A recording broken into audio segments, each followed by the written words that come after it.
Hello everyone, তো চলে এসছে আর একটা মিনি ব্লগ নিয়ে। সন্ধে আসলেই মনে হয় কিছু ফুচকা তৈরি করে খাই, কিন্তু কি আর করা যাবে, সব সময় তো আর বাজার ঘাটে যে খাওয়া যায় না। তো আজকে সেই মতে বাড়িতে বানিয়ে ফেললাম ফুচকা। এখানে ফুচকার টক জলটা আমি বানিয়ে নিয়েছি, তেঁতুল ভিজিয়ে রেখেছিলাম, তারপরে দিয়ে দিলাম লঙ্কা, লবণ, চাট মশলা, লেবুর রস, ভাজা মশলা, অল্প চিনি, আর সাথে দিয়েছিলাম একটু জলজিরা। তো রেডি হয়ে গেল আমাদের টক জলটা। এবার আলুটা সিদ্ধ করে রেখেছিলাম, সাথে দিয়ে দিলাম ভাজা মশলা, চাট মশলা, পেঁয়াজ কুচি, লঙ্কা, আর যে টক জলটা রেডি করেছিলাম সেটার থেকে অল্প একটু টক জল দিয়ে ভালো করে মেখে নিলাম।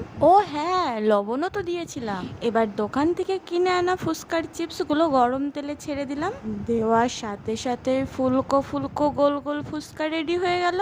একই রকম ভাবে বাকিগুলোও আমি ভেজে তুলে নিচ্ছি। তোমরা কে কে এমন ফুচকা খেতে পছন্দ করো অবশ্যই কিন্তু কমেন্ট করে জানিও।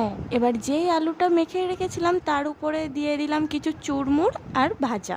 এবার একটা একটা ফুচকা ভাঙতে হবে আর আলু ভরতে হবে। তারপর আর কি, টক জলের ভেতরে ফুচকাটাকে চুবিয়ে পুরো জল ভর্তি ফুচকাটা মুখের ভেতর পুরে দেওয়ার পর আহা, কি শান্তি।